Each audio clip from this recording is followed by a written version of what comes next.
தற்போது நம்மோடு நெல்லை மாவட்ட ஆட்சியர் கார்த்திகேயன் இணைந்திருக்கிறார். சார் வணக்கம். நெல்லை மாவட்டத்தில் நேற்று ரெட் அலர்ட் ஆனது விடுக்கப்பட்டிருக்கிறது. அங்கு அதி கனமழையும் பொழிந்திருக்கிறது. அங்கு இருக்கக்கூடிய இந்த சூழலில் என்னென்ன முன்னெச்சரிக்கை நடவடிக்கைகள் எடுக்கப்பட்டிருக்கிறது சார்? வணக்கம். திருநெல்வேலி மாவட்டத்தை பொறுத்தவரை நம்முடைய மாவட்ட பொறுப்பு அமைச்சர், மாண்புமிகு நகராட்சி நிர்வாகத்துறை அமைச்சர் அவர்கள் மற்றும் கண்காணிப்பு அலுவலர் எல்லாம் நேற்றே வருகை தந்து பல்வேறு இடங்களிலே முன்னெச்சரிக்கை நடவடிக்கைகள், முன்னேற்பாடுகள் எல்லாம் பார்வையிட்டு எங்களுக்கு பல்வேறு அறிவுரைகளை வழங்கியிருக்கிறார்கள். இன்றைக்கு பாத்தீங்கன்னா மலைப்பகுதி, மேற்கு தொடர்ச்சி மலை மலைப்பகுதிகளில் மிக கனமழை பெய்திருக்கிறது.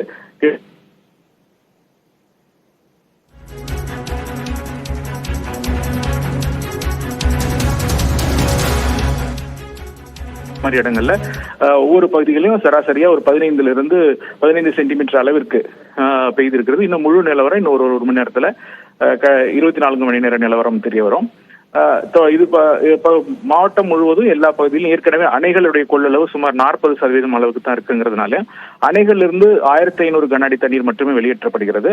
ஆனா பல்வேறு இடங்கள்ல இந்த மேற்கு தொடர்ச்சி மலையிலிருந்து வரக்கூடிய காட்டாறுகள், ஓடைகள், இது மூலமா வரக்கூடிய தண்ணீர் சுமார் 40,000 கன அடி அளவிற்கு ஆற்றிலே வருகிறது. இது அபாய கட்டமான அளவு கிடையாது, அபாயத்திற்கு குறைவாக தான் இருக்கிறது. இருந்த போதிலும் நம்ம இந்த திடீர் கனமழை எங்க வேணாலும் பெய்யக்கூடும் என்ற காரணத்திற்காக எல்லா பகுதியிலும் இரவு முழுவதும் குழுக்கள் கண்காணித்து கொண்டிருக்கிறார்கள். காவல்துறை, வருவாய்த்துறை, உள்ளாட்சித்துறை, தீயணைப்பு மற்றும் மீட்பு பணிகள் துறை எல்லாமே அங்கங்க இருந்து பணிகளை மேற்கொண்டு இருக்காங்க. ஒரு சில இடங்கள்ல, ஒரு 5 இடங்கள்ல, சில குறிப்பிட்ட குடியிருப்பு பகுதிகளில் சில இடங்கள்ல கனமழை பெய்த இடங்கள்ல தண்ணீர் தேங்கி இருந்தது. அதுவும் தொடர்ச்சியாக உடனுக்குடன் அகற்றப்பட்டு வருகிறது. அதெல்லாம் அங்கங்க தீயணைப்பு மற்றும் காவல்துறை மற்றும் வருவாய்த்துறையினர் பணிகள் மேற்கொண்டிருக்காங்க. சார், தற்போது நெல்லை மாவட்டத்தில் ஆற்றிலிருந்து தண்ணீர் திறக்கப்படும் சூழலில் அங்கு சுற்றுவட்டாரத்தில் இருக்கக்கூடிய தாழ்வான பகுதிகளின் மக்களின் நிலை என்ன? அவர்களுக்கு ஏதும் முகாம் அமைக்கப்பட்டிருக்கிறதா? ஆமா, எல்லா கிராமங்களிலும் முகாம்கள் தயார் நிலையில வைக்கப்பட்டிருக்கு. முகாம்களுக்கு செல்லக்கூடிய சூழல் எங்கேயும் வரல. இன்னும் நம்மளுக்கு அபாய கட்ட அளவிற்கு வெள்ள அளவில் எதுவும் வரல. இருந்த போதிலும் எல்லா கிராமங்களிலும் பஞ்சாயத்து தலைவர்கள் எல்லாத்திட்டையும் சொல்லி போதிய முன்னேற்பாடுகள் ஏற்கப்பட்டு வருகிறது. எல்லா கிராமங்களையும் நம்ம தொடர்ந்து அலர்ட் கொடுத்துட்டு இருக்கோம். அபாய அளவு எட்டும் சூழ்நிலை ஏற்படும் பொழுது உடனடியாக அந்த பகுதியில் இருக்கக்கூடிய மக்களை முழுமையாக வெளியேற்றுவதற்கான நடவடிக்கைகள் தயார் நிலையில் வைக்கப்பட்டிருக்கிறது. தாழ்வான பகுதியில் ஏதாவது இருக்காங்க அப்படின்னா அவங்களை உடனடியாக வெளியேற்றுவதற்கு நடவடிக்கை எடுக்கப்பட்டிருக்கு. சார், மாவட்ட நிர்வாகம் சார்பில் அங்கு இருக்கக்கூடிய மக்களுக்கு எச்சரிக்கை ஏதேனும் விடுக்கப்பட்டிருக்கிறதா? தொடர்ச்சியாக அரசின் சார்பிலே வெளியிடப்படக்கூடிய அதிகாரப்பூர்வ அறிவிப்புகள் உங்களை போன்ற ஊடகங்கள் இந்த மாதிரி நாங்கள் தொடர்ச்சியாக வெளியிட்டு இருக்கோம். இதை கேட்டு நல்ல முறையில் ஒத்துழைப்பு கொடுக்கணும். அது முக்கியமான விஷயம். அதே போல அவங்களுடைய மருந்து மாத்திரைகள், அத்தியாவசிய அவங்களுக்கு அவசர தேவைக்கான பொருட்கள், தேவையான அளவு குடிநீர், இது எல்லாம் தொடர்ச்சியாக ஒவ்வொரு வெள்ள காலத்தில் நம்ம வழக்கமாக கொடுக்கக்கூடிய அந்த அறிவுரைகள், இதை பாதுகாப்பாக வைத்துக் கொள்ள வேண்டும். கிட்டத்தட்ட ஒரு 456 டயாலிசிஸ் பேஷண்ட்ஸ் எல்லாம் இருக்காங்க. அவங்களுக்கு எல்லாருக்குமே நாங்கள் சொல்லியிருக்கோம், மழை அதிகமாகும் பட்சத்தில் நீங்கள் உடனடியாக அலர்ட் வந்தோடனே மருத்துவமனைக்கு சேரணும் அப்படின்னு. அதே போல கர்ப்பிணி தாய்மார்களுக்கும் நம்ம தகவல் கொடுத்துருக்கோம். அதுவும் நம்ம தொடர்ச்சியா பார்த்துக்கிட்டு இருக்கோம்.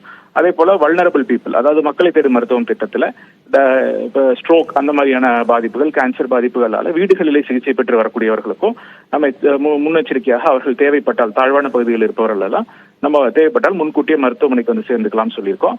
பட் இன்னும் அந்த அளவுக்கு தீவிரமான நிலைமை வரல. தொடர்ச்சியாக கண்காணிக்கப்பட்டு வருகிறது. இப்ப பிளெயின்ஸ்ல பெரிய அளவுல மழை குறைஞ்சிருக்கு. மிதமான மழை தான் பெய்துட்டு இருக்கு. மலைப்பகுதிகளில் கொஞ்சம் மழை இருக்கு. ஸோ அதற்கேற்ப சூழ்நிலைக்கேற்ப தொடர்ச்சியாக கண்காணிக்கப்பட்டு உடனுக்குடன் மக்களுக்கு தகவல் தெரிவிக்கப்பட்டு தேவையான நடவடிக்கைகள் எடுக்கப்பட்டு வருகிறது. இணைப்பில் கருத்துக்களை பகிர்ந்தமைக்கு நன்றி சார்.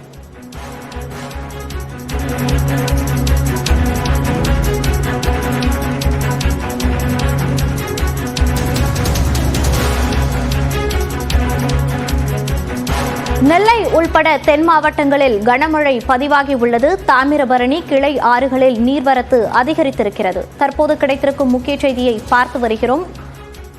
ஆற்றிலிருந்து நீர் திறக்கப்படும் என ஆட்சியர் எச்சரிக்கை விடுத்திருக்கிறார். தாமிரபரணி ஆற்றிலிருந்து நீர் திறக்கப்படும் என ஆட்சியர் எச்சரிக்கை விடுத்திருக்கிறார்.